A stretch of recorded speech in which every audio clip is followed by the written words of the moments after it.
Right. Thank you all very much for your lovely talks today. Let's start. Where do you want to start? Open data, open brands, right? Do you want to expand on that, Anjali, given the sense of like the tension between more data being shared, concerns around privacy? How does a brand navigate that space?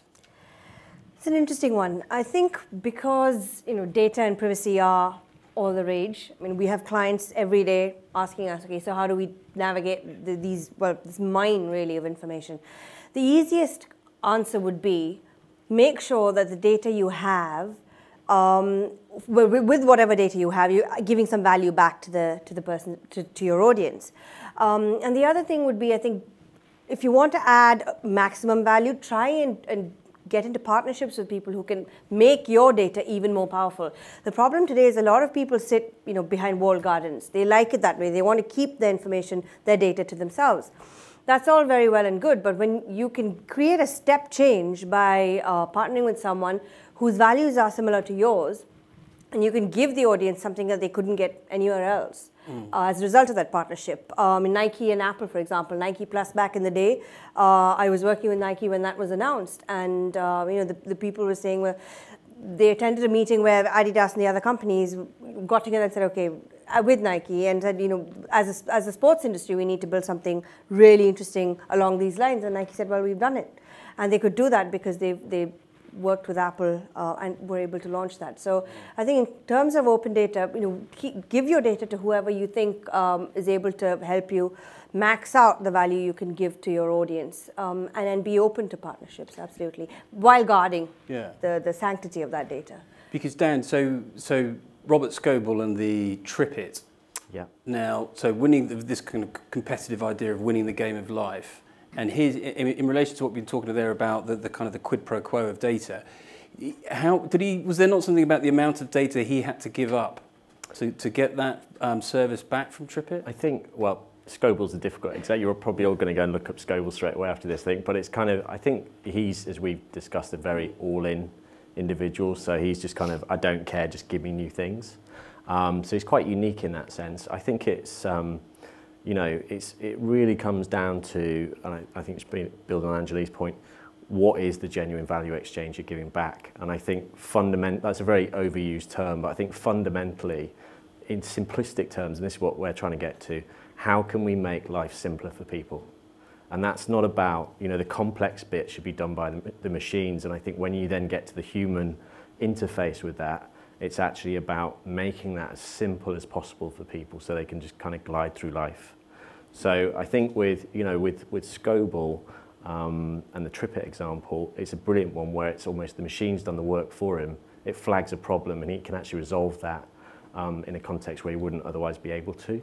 Mm-hmm. So I think there's that. I think there's also, very importantly, there's transparency about what are you giving away, and the key question is for how long as well, and to whom, to get that reciprocal value. So I think that's kind of what behind it.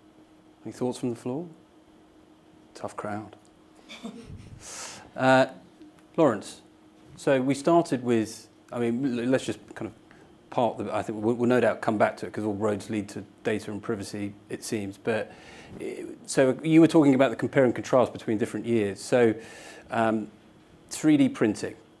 We started, I think last year there was a fantastic talk about a child getting an amputee child in Africa getting a new hand. Yeah. And this year, if you were going to do a kind of a complete compare and contrast, you go, so we've gone from that to 3D printed cookies. So in the nature of the commercial world, let's hands up, we're all involved in the commercial world. Sometimes we're fortunate enough to work on charities. Other times we're involved in, the kind of amplifying the lifeblood of capitalism and commercialism. Is there a risk in that for brands? Is that just a cool thing for Oreo to do? Are there things to think about? Are there kind of ways to kind of find that path? I think the thing about 3D printing is that lots of brands, including some of the brands we've got at Karmarama, have done interesting, creative, PR-y things with 3D printing. And it kind of feels like Oreo might be the full stop of that. I don't think, unless you're going to 3D print a human being or something utterly ridiculous, which will probably be next year's thing, how far you can take 3D printing as kind of a creative area. But where 3D printing gets interesting for certain brands is to look at what Ford have done with the hack and start thinking about how you can hack physical products with it. So we've got some guys who share our office space who Basics business model is to build prototypes as quickly as possible for brands or small or larger engineering companies whose processes won't allow people to build things in 3 days. So I think 3D printing has probably got lots of ramifications for brands who make products. I think it's starting to have less of a pull for people who make soft drinks or cookies. Great. And that builds on something which is about, just because you can do it, should you do it? But beyond the kind of nature of tasering interns, which is very funny, but wrong, clearly wrong. Which kind of reminded me, do any of you remember Nathan Barley, the series Nathan Barley from 2005? With Pingu and Nathan Barley was so far ahead of its time. Yeah. I'm feeling slightly old saying that. I'm seeing there's people who don't even know what Nathan Barley is. So I'm going to move swiftly on. The human insight. So the big part of our kind of industry in relation to technology is adding a kind of, an understanding of what it is to be human, right? And we touched upon kind of behavioral economics and the idea of, human motivation versus the kind of the raw analytics that comes out of things. Is there, what are the best examples for you about how we as an industry should kind of be thinking positively about welcoming tech innovation, because we know what we can add to it is a whole additional layer of understanding? Are there things that you've done, or are there things that you've seen where that human dimension is very clear and apparent?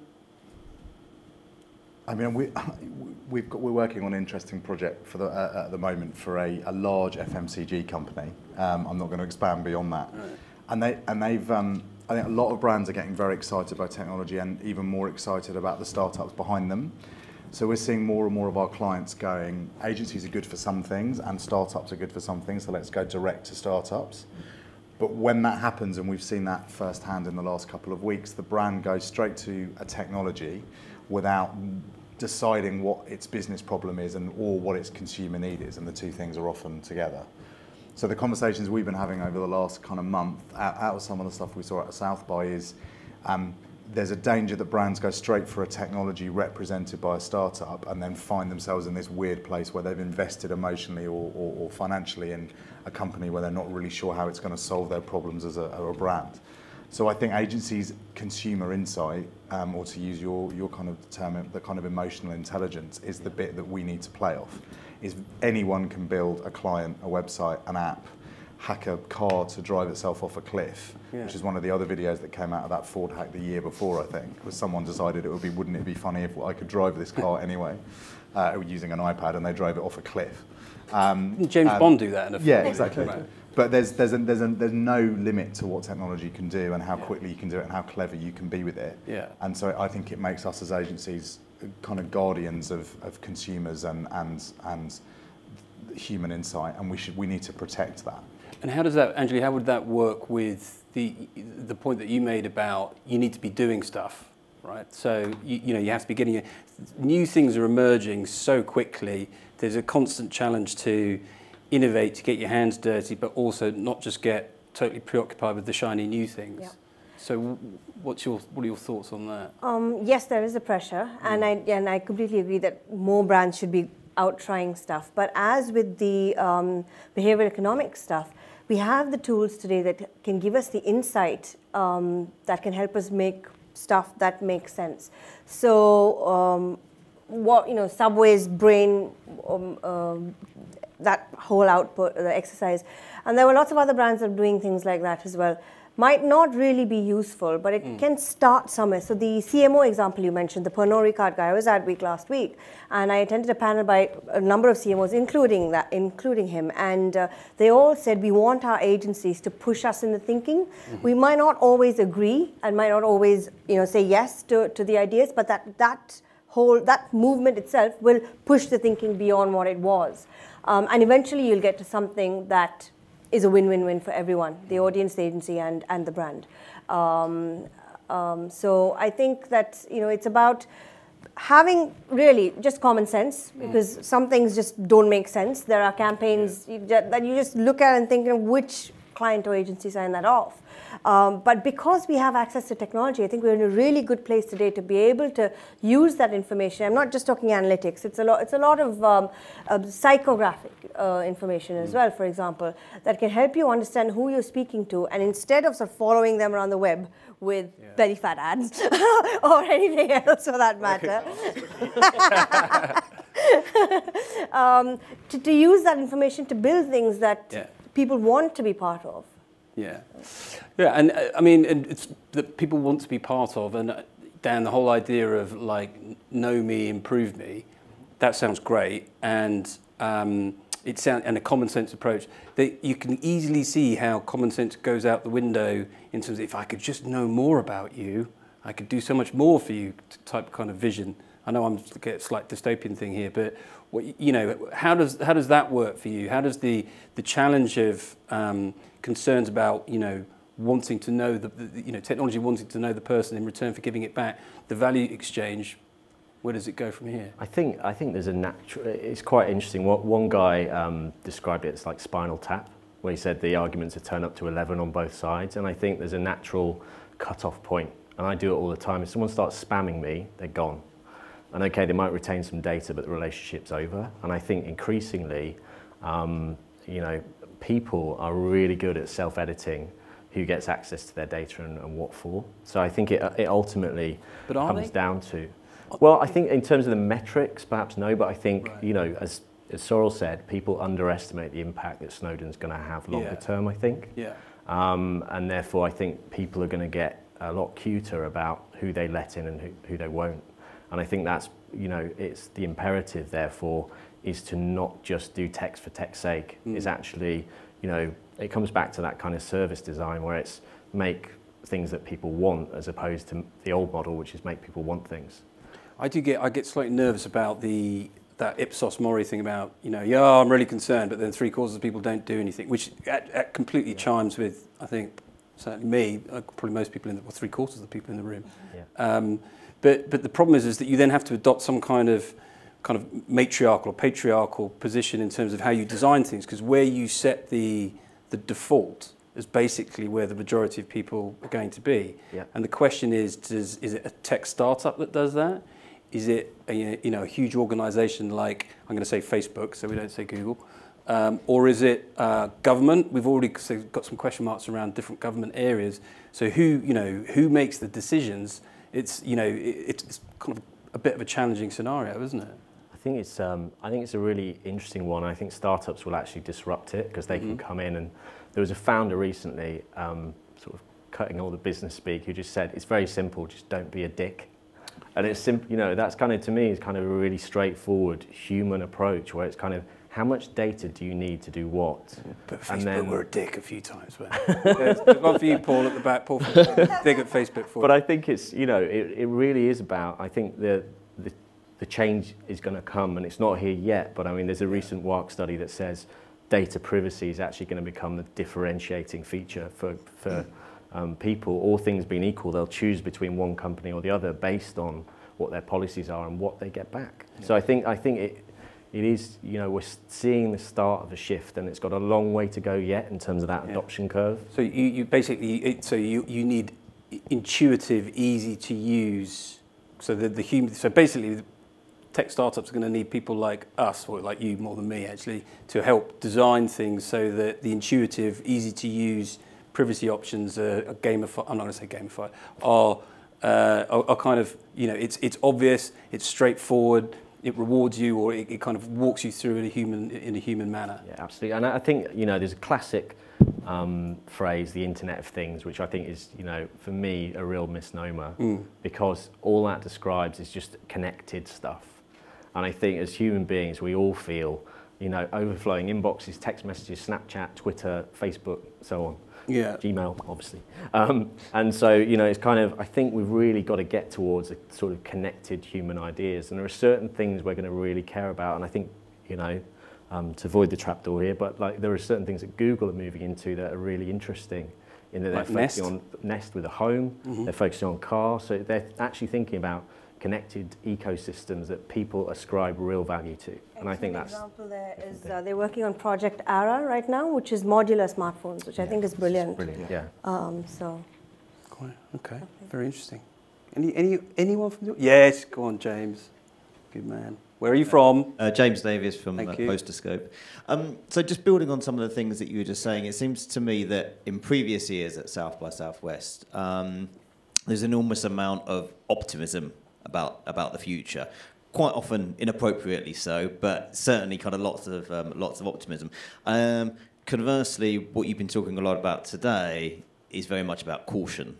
And I get that, and that seems, like the right thing to do. So my question is that has South by Southwest lost a bit of the excitement then as a result of it? Has it lost some of the inspiration? It seems to be a lot less carefree from what I've been hearing you talk about today. And I just wonder whether you are able to articulate whether that change is indeed. Lawrence, that was something you talk about that. I think it was. I mean, it was still very inspiring. Part of the amazing thing about South by is you get to watch Joey Ito from MIT and then go next door and watch Biz Stone and then watch Tim Berners-Lee. So the excitement of seeing people like that talk is never going to go away, and the general buzz around it.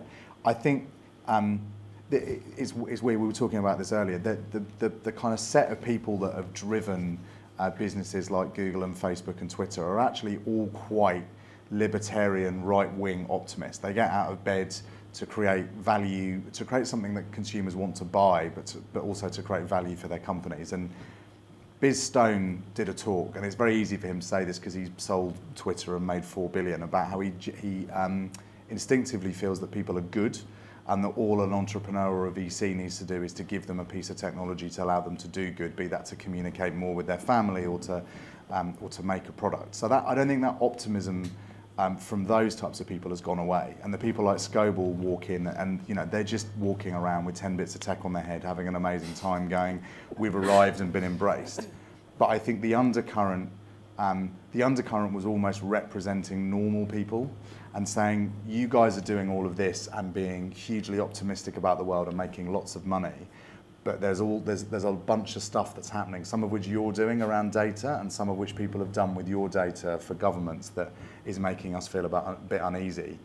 And I thought it was really interesting this year that crept in, because privacy was around last year, but last year was all about 3D printing and wearables and Elon Musk going to Mars. And I think this year was it was interesting that they made a deliberate choice to let the privacy stuff in to such a massive extent, because they kind of could have closed their walls and gone, that's for people outside of South by, we'll carry on talking about shiny robots. I do think just in terms of scale, so there was a seriousness. I think there was an element of more greater seriousness to it, but perhaps that comes with something of a degree of maturity, although a lot of it's not very mature, but truth be told. But you have to understand that what used to be quite a kind of geeky little event, not that many years ago, you were seeing Snowden give his first talk since the whistleblowing affair, and we left the auditorium, and that was being, you see TV screens, that was being picked up and covered on CNN.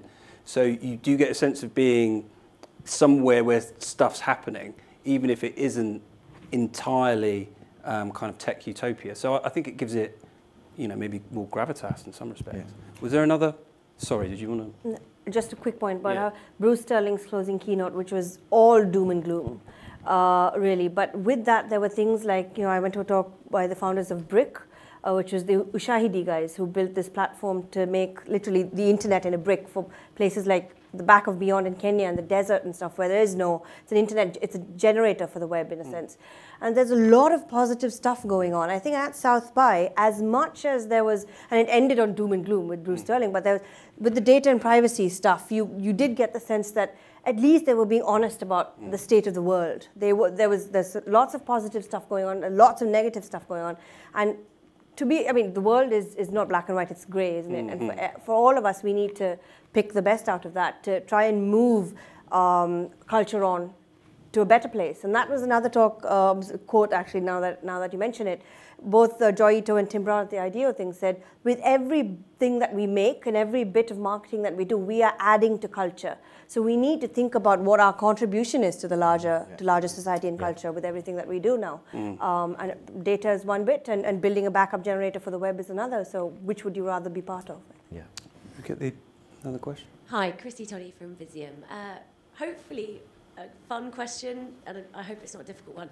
My favourite quote from Will.i.am was at CES last year when he said, "I'm really excited about the stuff that isn't here, the stuff they're not showing yet." In terms of you guys coming back from CES and maybe not seeing maybe something you were hoping for, is there anyone who wasn't there or something that wasn't there that you think should have been? Like, is there something? That's a good question. Holograms, probably. I think that's the kind of, ever since I saw Star Wars as a little kid, I've always wanted that kind of, forget the TV and just, it should just be there on a table. Weirdly, I kind of saw that in 2013. So MIT did this thing about 8D TVs, which I think you spoke about, Lawrence, last year. Yeah, right. And that was, so I love this question, by the way, because it's all the fun stuff and none of the serious stuff. It's 8 dimensions of light, so it creates a dimensionalized object that looks real, standing in free space. So you can shine a torch at it, and the torch beam would hit the characters in the movie. And you can look around the side of the screen as well, which I always dreamed of doing as a little kid. So I think that for me is kind of 10 years hence is really exciting. All right. Well, please join me in thanking our excellent speakers and panel today. Thank you all for taking the time. Thank you very much.